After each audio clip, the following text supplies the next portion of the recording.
আজকের menu share করছি দেখো। আর আমার ছেলে শুরুতেই চিকেন নিয়ে নিচ্ছে, কারণ ও বলছে আমি শাক টাক কিছু খাবো না। আমি এখানে পালং শাক ভাজা করেছি, ও পছন্দ করে না, তবে ইচ্ছা আছে একটু খাওয়ানোর। আর পালং শাক দিয়েই আমি ডাল রান্না করেছি। পালং শাক আসলে আর আস্তে আস্তে চলে যাচ্ছে, তাই যতটা পারছি।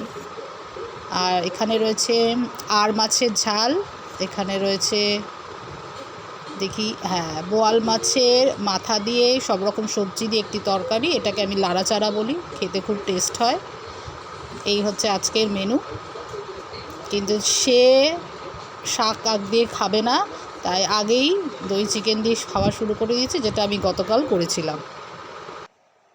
শাকটা দিই একটুখানি, অল্প একটু খাও।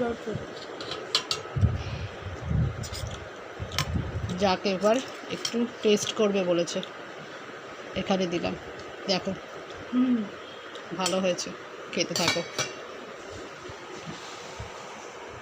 আমিও বসে পড়ি।